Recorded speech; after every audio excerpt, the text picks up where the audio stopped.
यार ये अनन्या एकदम से अचानक कहाँ गायब हो गई? यार हो सकता है अनन्या कहीं गई हो, एक काम करो जरा उसे फोन लाकर देखना, समीर ने कहा। हाँ अभी लगाती हूँ, तन्वी ने अपने मोबाइल से अनन्या को फोन लगाते हुए कहा। बेल जा रही है, तन्वी ने कहा। क्या? सबने एक साथ हैरानी से कहा।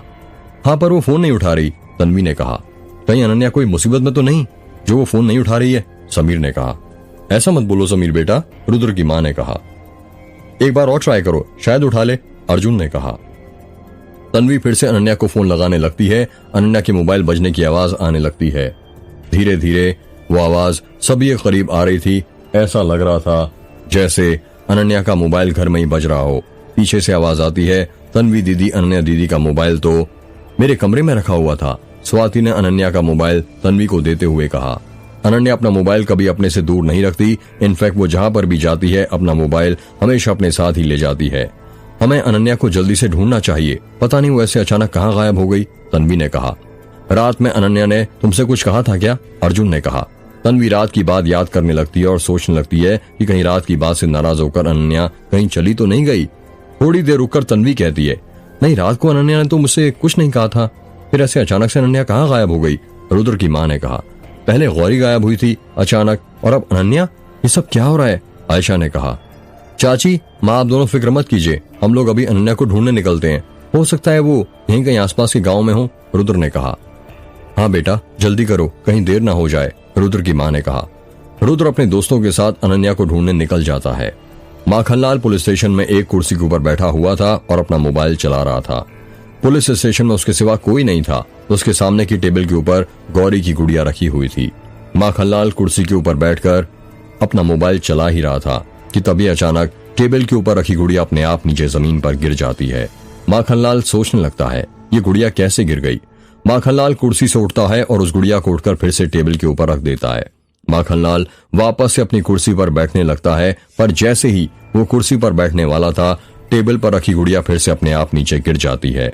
माखनलाल के समझ नहीं आता कि गुड़िया कैसे बार बार अपने आप नीचे गिर रही थी। माखनलाल फिर से गुड़िया को उठाता है। अब नीचे गिरना मत, समझी? यहीं पर रहना, हिलना मत यहाँ से वरना बाहर फेंक दूंगा, माखनलाल ने गुड़िया को टेबल के ऊपर पटकते हुए कहा। माखनलाल वापस अपनी कुर्सी पर जाकर बैठ जाता है और अपना मोबाइल चलाने लगता है। माखनलाल अपना मोबाइल चला ही रहा था कि तभी मोबाइल चलाते चलाते उसकी नजर उस गुड़िया पर पड़ती है। उसे ऐसा लगता है जैसे वो गुड़िया उसे घूर रही है। गुड़िया की घूरती हुई आंखें देखकर माखनलाल डर जाता है। उस गुड़िया की आंखें पूरी तरह सफेद हो गई थी। माखनलाल को लगता है ये उसका सिर्फ वहम है, इसलिए वो अपनी कुर्सी का मुंह दूसरी तरफ कर लेता है और फिर से अपना मोबाइल चलाने लगता है। मोबाइल चलाते वक्त भी माखनलाल के मन में बार बार गुड़िया का चेहरा आ रहा था। माखनलाल धीरे से अपनी मुंडी गुड़िया की तरफ मोड़ता है और गुड़िया को देखने लगता है। गुड़िया अभी भी माखनलाल को घूरे जा रही थी। उसकी आंखें अभी भी सफेद थीं। माखनलाल गुड़िया को देखकर डर जाता है और सहम जाता है। देखते ही देखते वो गुड़िया अपनी पूरी मुंडी गोल घुमा लेती है। माखनलाल को अपनी आंखों पर यकीन नहीं होता। वो अपने हाथों से अपनी आंखें मलता है और फिर से गुड़िया को देखने लगता है और अचानक उसके सामने से गुड़िया गायब हो जाती है। माखनलाल के समझ नहीं आता कि गुड़िया कहाँ गायब हो गई। अभी थोड़ी देर पहले तो उसकी आंखों के सामने थी। माखनलाल पसीने से लथपथ हो जाता है। उसका माथा पूरी तरह पसीने से भीग जाता है। माखनलाल अभी भी कुर्सी के ऊपर बैठा हुआ था। तभी अचानक से पुलिस स्टेशन की लाइट बंद चालू होने लग जाती है। माखनलाल के कुछ समझ नहीं आ रहा था कि ये क्या हो रहा है। माखनलाल डर जाता है और डर के मारे वो कुर्सी को कसकर पकड़ लेता है। हे भगवान, ये क्या हो रहा है? ये लाइट बंद चालू कैसे हो रही है और वो गुड़िया कहाँ गायब हो गई? माखनलाल ने डरते हुए खुद से कहा। लाइट बार बार बंद चालू हो रही थी। माखनलाल बहुत डर गया था। तभी अचानक उसे ऐसा लगता है कि उसने गुड़िया को नीचे गिरते हुए देखा। वो डरते डरते कुर्सी के ऊपर बैठकर ही नीचे झुकता है और टेबल के नीचे देखने लगता है। लाइट बार बार बंद चालू हो रही थी, जिस कारण उसे टेबल के नीचे कुछ दिखाई नहीं देता। वो अपने मोबाइल का टॉर्च ऑन करता है और फिर से टेबल के नीचे गुड़िया को देखने लगता है, पर उसे टेबल के नीचे गुड़िया नहीं दिखती। वो वापस से कुर्सी को पकड़कर बैठ जाता है।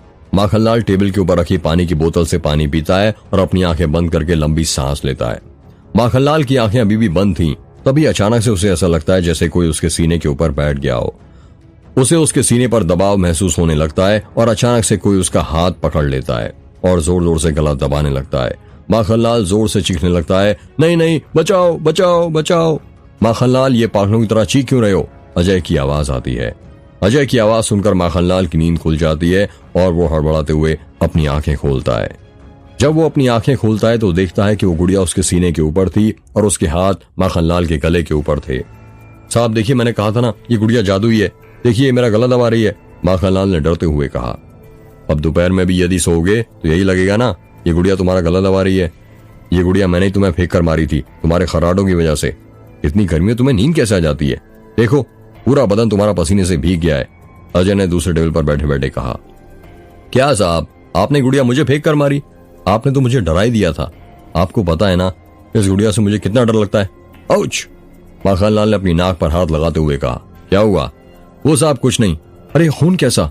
माखनलाल ने अपने हाथ की उंगलियां देखते हुए कहा। माखनलाल की नाक के ऊपर खून की बूंद थी, उसकी नाक के ऊपर एक खरोच का निशान था।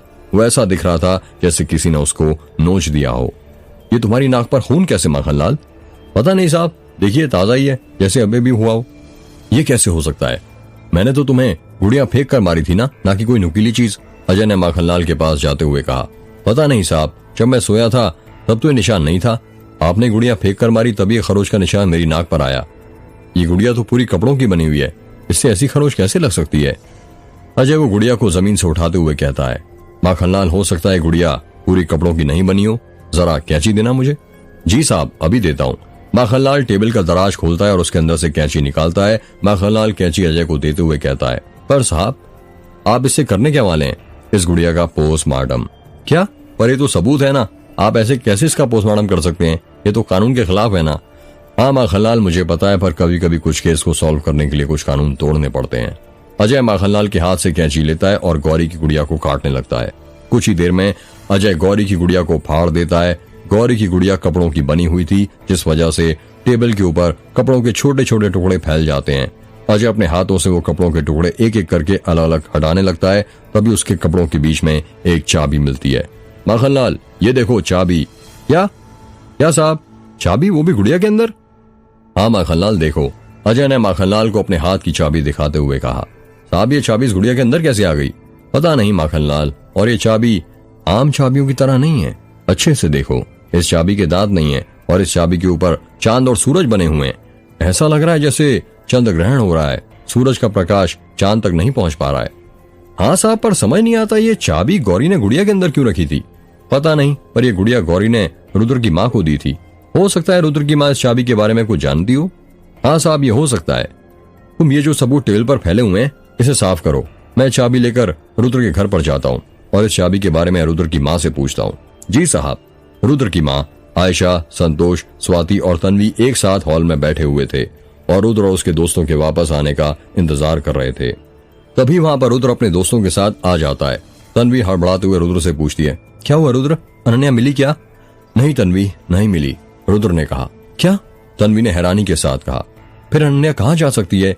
यदि वो आसपास के गांव में भी नहीं है तो? रुद्र की माँ ने कहा। पता नहीं माँ, रुद्र ने कहा। अब हमें इंस्पेक्टर अजय को इस बारे में बता देना चाहिए और अनन्या की गुमशुदगी की रिपोर्ट लिखवा लेनी चाहिए, संतोष ने कहा। चाचा, अभी 24 घंटे नहीं हुए, वो रिपोर्ट नहीं लिखेगा, रुद्र ने कहा।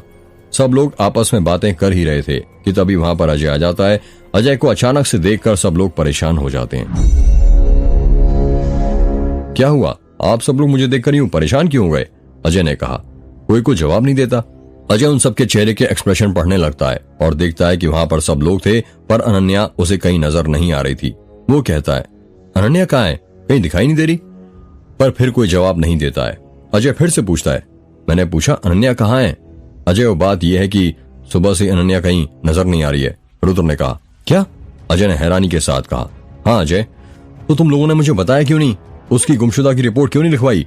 वो हम तुम्हारे पास आने ही वाले थे कि तभी तुम यहाँ आ गए और अभी 24 घंटे भी तो नहीं हुए ना।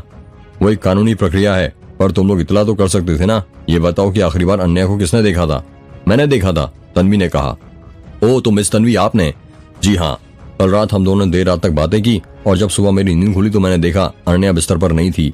फिर हमने उसे घर पर ढूंढना शुरू कर दिया पर वो कभी कहीं नहीं मिली। क्या? पर ऐसे अचानक अनन्या कहाँ गायब हो सकती है? कहीं ऐसा तो नहीं कि वो अपने काम के चक्कर में गोंदिया छोड़कर चली गई हो? नहीं, ऐसा नहीं हो सकता। अनन्या के लिए पहले दोस्ती है फिर काम, समीर ने कहा।